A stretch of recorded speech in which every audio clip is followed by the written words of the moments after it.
Welcome to the channel, man. As y'all click this video, I understand why y'all have pursued this video. Y'all are preparing to go into medical school. As like me, you just graduated from a 4-year institution. So today, I'm going to discuss how to prepare and strategize and score well on your MCAT.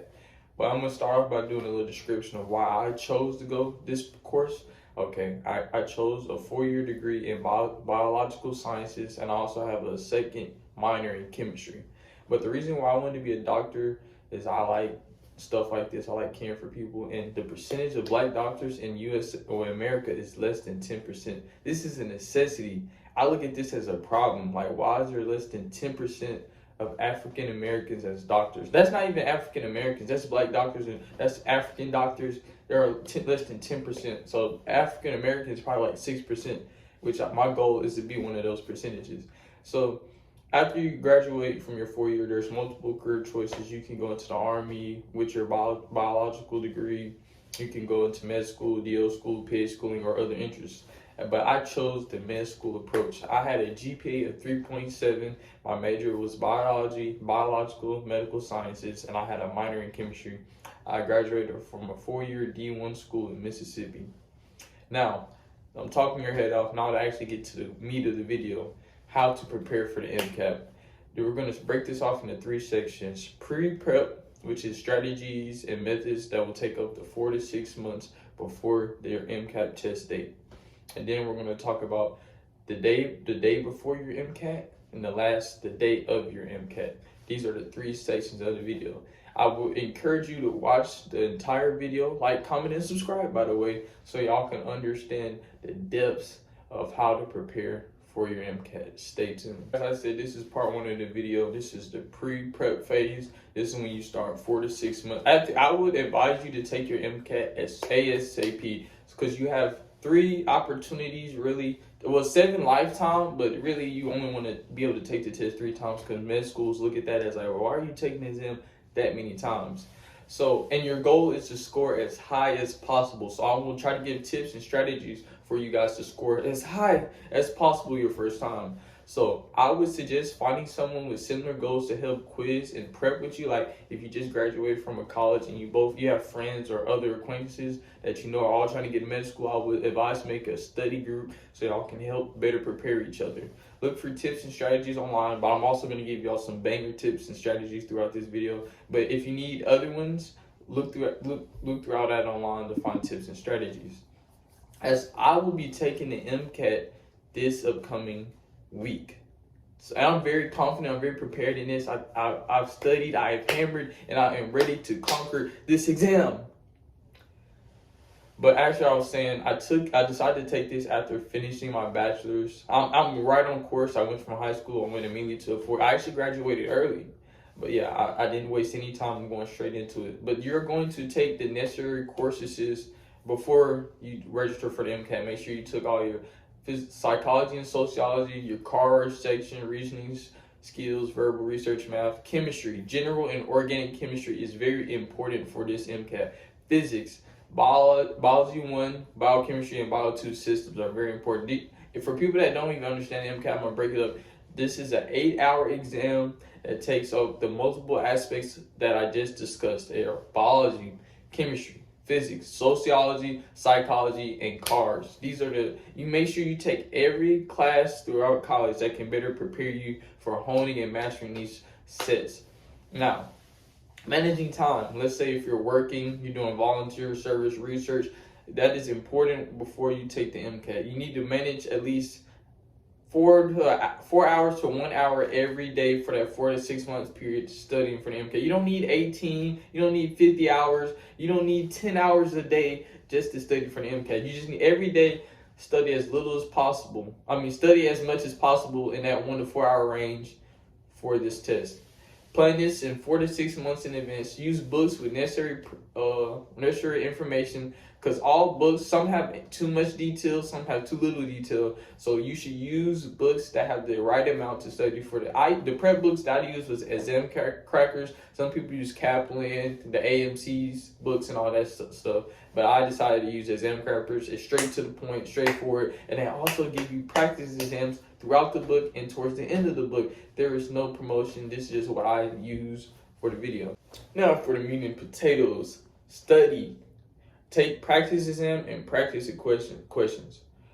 There are multiple ways to use practice exams. There could be some in your book. They have websites that give great practice exam and practice questions, such as the AAMC, the UWorld, and Next to Practice Exams. Those are all websites that you can use to get practice exams that will better prepare you to take the MCAT. As I was saying, in the study section, there's content review time and practice exam times. When I say you should take a 4 to 6 month period to study for your MCAT, see, my MCAT is this April. I started around December when I graduated. Usually, if I was a full-time student, you graduate in May, but I decided to graduate early because I knew I have a long career and long path for me, so I graduated in December. So, man, content review time should be throughout the whole 4 to 6 months. That means you should try to retain all the information you learned throughout college, but also with your prep books and other notes that you gather throughout college, you use this time for this 4 to 6 months to review and go over that. And halfway through, throughout this prep time, I say do a practice exam or practice questions every week. Immediately. Do not wait till the last week. Do not wait till the last month to start doing practice exams and practice questions. Because the better you are with the MCAT format, the better you will be when it comes to test taking day. So as I was saying, with the practice exams, there's 3 main websites, but there's also other sources like books that have practice exams. And I would suggest doing one of those like every week. If you're just doing a couple, like in the beginning, I would start with just doing a couple questions so you can better get used to the format. And then once you get to crunch time, the last 2 months, take a practice exam every week, like a full 30 minute to an hour practice exam. So you'll be better paid because it's an 8-hour exam. You got to know how to pace yourself, read management. You need management, you need time, you need discipline. If you want to score, if you want to be a doctor, I know that's why you're watching this video. You want to be a doctor like me.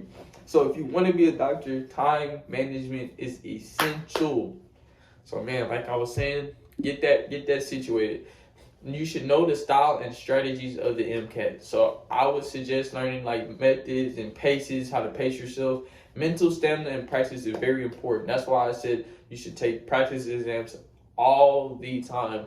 Because if you are mentally prepared and ready for the exam, you'll ace this thing, man. You'll be ready for your next step with med school, residency, and getting suited up in that white coat, man, to be that doctor so you can better prepare your future and take care of people. I wouldn't join medical school or pursue a career being a doctor if it's not really in you, because this takes a lot of patience. It takes a lot of dedication to go down this path. And other tips and strategies, I would assume you join a research or a research group or a research lab, because a lot of exams and practice exams I've seen have research lab questions or like report format. So like being able to digest, read that information and process it will greatly help you with this exam. So I would suggest y'all to join a research lab or research in your college if you can. It's also good for resumes. If you score good in MCAT when you're applying, this always looks good on you because, oh, he's in a research lab, he or she's in a research lab. That's good practices. For example reasons in the video, I will show you the series of the books I use. Okay, we got the psychology, sociology, we got the okay. I use this, exam crackers, this is what I use. So hopefully I will let you know in another video if it worked well. Hopefully I studied well and all the material that I found in these books helped me. So that's just to show y'all that I'm not playing, man. I'm ready to do good. I'm ready to, I'm not trying to brag, but I've been very successful educationally throughout my life. So hopefully it can continue. Stay tuned for part 2. Let's go. To the day before the exam. This is a crucial component of your life. Yes, sir. Now, make sure you get a good sleep schedule for the exam so you wake up the exact time as you set up your exam.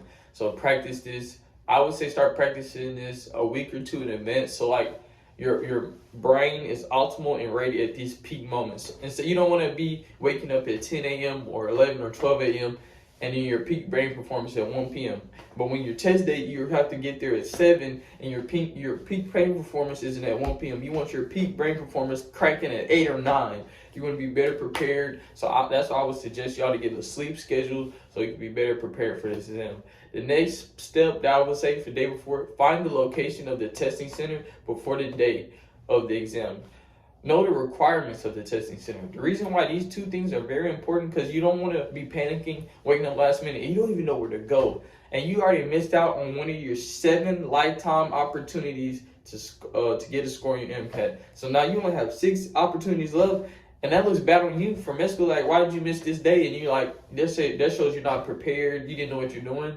So you do not want to be not knowing where the location of your testing center. So I would advise you to drive there in advance so you would know how to get there. And now know the requirements for your testing center.